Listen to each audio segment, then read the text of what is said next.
Hello and what's up? Welcome to this humble channel of yours. I'm continuing the discussion of Huitzilopochtli and how I continue to interpret the tale of Huitzilopochtli.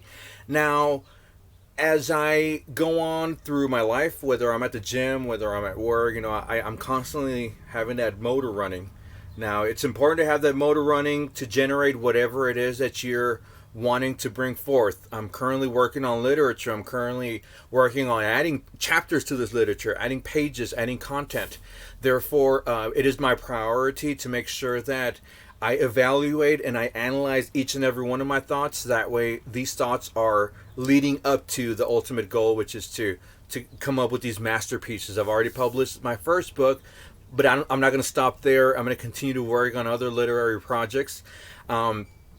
The powers that be, and I don't seem to sound conspiratorial, but the powers that be can really utilize our minds, you know, to shut them down and to bring forth our subservience, since otherwise our minds are extremely invaluable and working for themselves, our minds can really help us accomplish the unthinkable.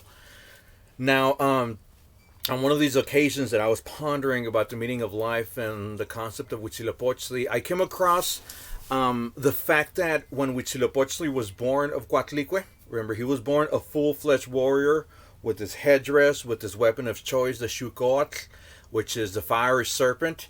The first thing he did, of course, upon being delivered by his mother is he came to defend his mother.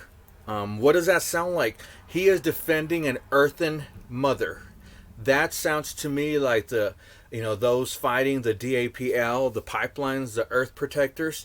The spirit of Huitzilopochtli is very much alive and well in these people and all of us who are seeking to advocate for our mother. She is not silent. She's using us. I read something some time ago and they shared on social media. We are not defending nature. We are nature defending herself. That is exactly what the spirit of Huitzilopochtli is. Now, another thing that I began to develop was the fact that he went after his sister, his older sister, Koyoshauki, who represents the moon in her facets. That is why when he dismembered her, it produced all the different facets of the moon that we can now experience in our night sky.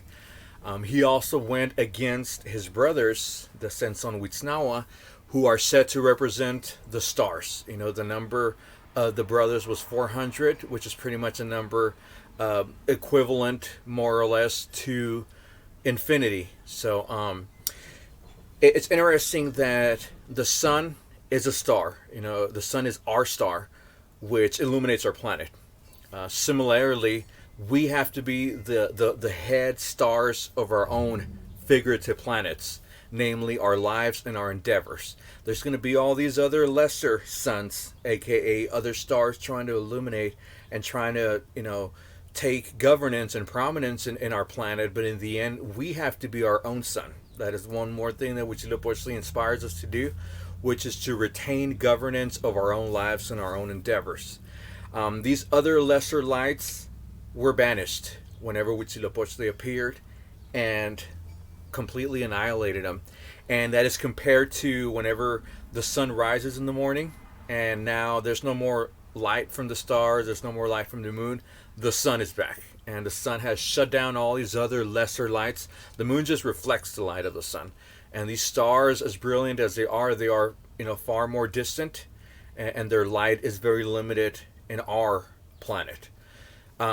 This technology can be a maiming effect. Technology can make us subservient to its whims, or it can also be utilized to further our advocacy or our development.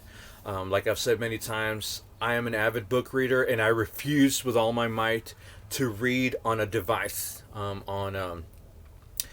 a tablet and whatever, but now I have my book app on my phone, and so I'm using technology to be able to access whatever book I want within seconds. I could either do that or I can just remain for hours and hours on Facebook or some other social media. The choice is mine. So basically, all these lights, I mean, there's light coming out of your phone, there's light coming out of this laptop as I'm using it, there's light coming out of your PS3, out of your television. These lights are simply a mimicry of the light that is consciousness and awareness. So Huitzilopochtli, which ultimately represents awareness and consciousness, shuts down all these lights. What does that mean? That the light that once came out of my phone to lure me into the trap of consumerism, of social media, enslavement, has been shut down, and instead the light of consciousness has taken over. So I'm now a sentient being that has recaptured his ability to be an independent thinker. So I'm now able to use a gadget like this here notebook as my phone to contribute to my own expansion of consciousness. And that is once again what Huitzilopochtli represents: consciousness turning off all these other lesser false lights, aka the stars and the moon, which just reflects. So let's continue to grow in consciousness, stick to our goals, stick to our objectives, do everything daily, hour by hour, minute by minute, which is going to further our development, and stay tuned for more editions.